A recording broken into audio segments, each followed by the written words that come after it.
Okay, we're going to work out how to store selections as channels in the iPad version of Photo and just explore the flexibility that that will give us. So, for example, I'm going to move across to the selections persona here and I'll pick up the Smart Selection brush. Now then, I'm just going to brush quickly and create a selection of the sky, just so it snaps to the building there. And whilst I'm here, I'm just going to go in really quickly and do some selection refinement just to get a bit of a nicer selection around the background and foreground separation here. Okay, I'll go ahead and apply that.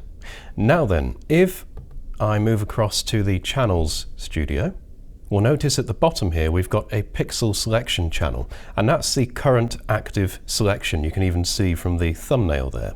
So this is a selection of the sky, and if I tap the little icon here, I can choose to create a spare channel from it, and I'll do so.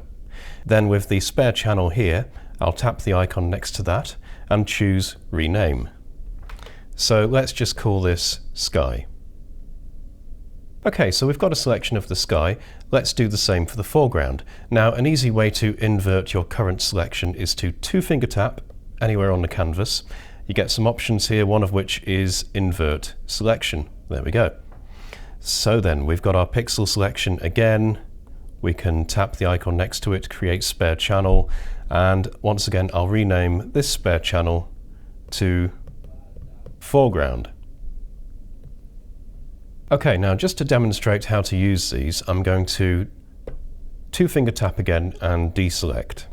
Now, say I wanted to isolate the foreground for some brushwork.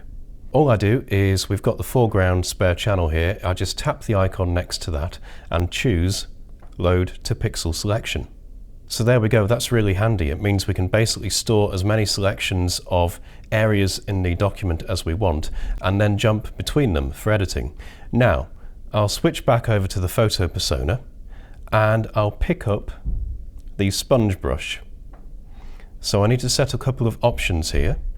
I'll tweak the opacity to about 80%, and also I want to disable this option here, which now means it will saturate all colors equally rather than using vibrance, which protects from color clipping.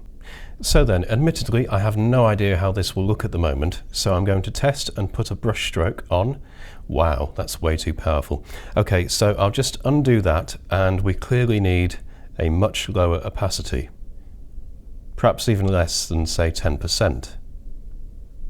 Okay, let's try again. I'll just brush into the building. That's better. So as you can see, we're just subtly saturating the foreground colors here, like so. And then I'll go back over and do another layer, I think, of the tower and the areas of the foreground here. Okay, good.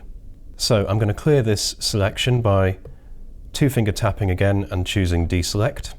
Now let's tackle the sky. So I'll select the Sky Spare Channels icon here and choose Load to Pixel Selection. And this time I'm just going to add an adjustment. So across on the Adjustment Studio, we'll scroll down to Curves.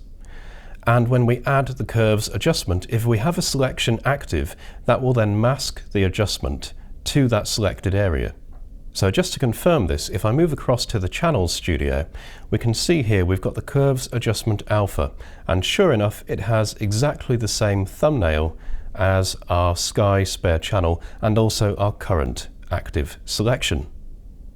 So what does this mean? Well, it means I can now two-finger tap and deselect because we don't need to have a selection active anymore. Then I can go into the spline graph on the Curves Adjustment and I can just drag down like so, and as you can see, it's very subtle, but we're just affecting the tones in the sky here.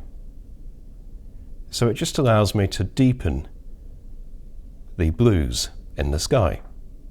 Okay, so there we go. Hopefully that was just helpful to give you an idea of how to store your selections as channels, and then give you a couple of techniques for what to do with them. Thank you for watching, and don't forget to check out the other video tutorials.